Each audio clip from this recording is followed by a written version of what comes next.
অনেকেই আমাদেরকে প্রশ্ন করেছেন যে ভাই মালয়েশিয়ার যে কলিং ভিসা আসলে এই ভিসাটি ওপেন হয়েছে কিনা। আসলে মালয়েশিয়ার ভিসা ইতিমধ্যে প্রক্রিয়াধীন রয়েছে এবং কি দ্রুত সময়ের ভিতরেই আপনারা মেডিকেলের আপডেট পাবেন। আপনারা যদি মনে করেন যে মালয়েশিয়াতে জব ভিসা নিয়ে যাবেন, আপনারা এখনই শুধু পাসপোর্ট জমা করতে পারেন, কোনো লেনদেন করা যাবে না।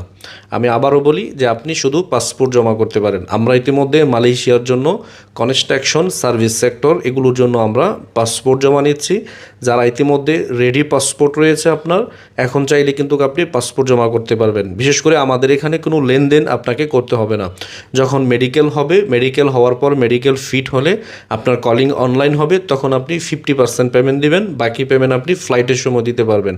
তো অবশ্যই যারা বাংলাদেশ থেকে মালয়েশিয়াতে জব ভিসা নিয়ে যাবেন তাদেরকে বলবো এখন থেকে আপনারা শুধু বই জমা করবেন। আবারও বলি, কোনো প্রকার অর্থ লেনদেন করবেন না।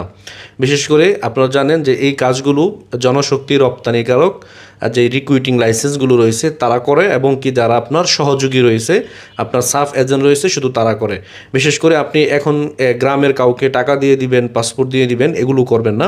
আপনি যদি সরাসরি অফিসের মাধ্যমে যান তাহলে অবশ্যই আমি বলবো যে অফিসে এসে আপনার পাসপোর্টটি জমা দিবেন, কোনো প্রকার অর্থ লেনদেন করবেন না। যখন আপনার মেডিকেল আপনার হবে, তখন আপনি শুধু মেডিকেল দিবেন। মেডিকেল দেওয়ার পর যখন আপনার কলিং অনলাইন হবে, তখন আপনি 50% পেমেন্ট দিবেন। আপনার যেই টাকা ভিসার রেট হবে সেটার 50% দিতে পারবেন। তো অবশ্যই যাদের রেডি পাসপোর্ট রয়েছে বা রেডি ফাইল রয়েছে, আপনারা চাইলে আমাদের এখানে বই সাবমিট করতে পারেন। কোনো প্রকার অগ্রিম কোনো টাকা আপনাদেরকে পেমেন্ট দিতে হবে না। আপনারা শুধু পাসপোর্ট, আপনাদের ডকুমেন্টসগুলো দিয়ে যাবেন। যখন মেডিকেলের সময় হবে আমরা মেডিকেল করাবো, যখন কলিং অনলাইন হবে তখন আপনারা পেমেন্ট দিতে পারবেন ইনশাআল্লাহ।